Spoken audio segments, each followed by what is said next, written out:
பொள்ளாச்சி அருகே புலம்பெயர் தொழிலாளி ஒருவர் காதலியை தவறாக பேசிய இளைஞரை பிறந்தநாள் விழாவிற்கு வரவழைத்து இரும்பு ராடால் அடித்து கொன்ற சம்பவம் பெரும் பதற்றத்தை ஏற்படுத்தியுள்ளது. சிறார் உட்பட 3 பேர் கைதான சம்பவத்தில் நடந்தது என்ன? பொள்ளாச்சி அருகே உள்ள கிணத்துக்கடவு அரசம்பாளையம் பகுதியில் சிலிண்டர்களுக்கு கேஸ் நிரப்பும் தனியார் தொழிற்சாலை ஒன்று செயல்பட்டு வருகிறது.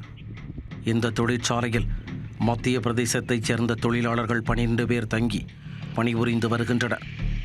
இந்நிலையில் அங்கு பணிபுரிந்து வரும் சிறுவன் ஒருவருக்கு பிறந்த நாள் என்பதால் புலம்பெயர் தொழிலாளர்கள் மது விருந்துடன் கொண்டாட திட்டமிட்டனர். அதற்காக அனைவருக்கும் அழைப்பு விடுத்து ஒன்று கூடி மது அருந்தி உள்ளனர்.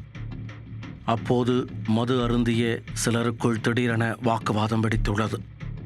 சிறிது நேரத்தில் அவர்களுக்குள் அந்த வாக்குவாதம் கைகலப்பாக மாற ஒருவரை ஒருவர் சரமாரியாக தாக்கிக் கொண்டனர். இதில் பூபேந்திரா என்ற 21 வயது இளைஞர் தலையில் பலமாக கம்பியால் தாக்கப்பட்டதில் சம்பவ இடத்திலேயே இரத்த வெள்ளத்தில் சரிந்து விழுந்து பரிதாபமாக உயிரிழந்தார். தகவல் அறிந்து சம்பவ இடத்திற்கு விரைந்து வந்த கிணத்துக்கடவு போலீசார் விசாரணை மேற்கொண்டதில் 3 பேர் கொலைவெறி தாக்குதலில் ஈடுபட்டது தெரியவந்தது. அவர்களை பிடித்து காவல் நிலையம் அழைத்துச் சென்று விசாரித்த போது கொலைக்கான காரணம் தெரியவந்தது. வட மாநிலத்தைச் சேர்ந்த சிறுவன் ஒருவரின் காதலியை பூபேந்திரன் தரக்குறைவாக பேசியதாக தெரிகிறது. இதனால் சிறுவனுக்கும் பூபேந்திரனுக்கும் இடையே கடும் வாக்குவாதம் ஏற்பட்டிருக்கிறது. இதனால் பூபேந்திரன் மீது அந்த சிறுவன் கடும் ஆத்திரத்தில் இருந்து வந்துள்ளான். இந்த நிலையில்தான் அந்த சிறுவனுக்கு பிறந்த நாள் வந்துள்ளது. பூபேந்திரனையும் பிறந்த நாள் விழாவுக்கு அழைத்துள்ளார் அந்த சிறுவன்.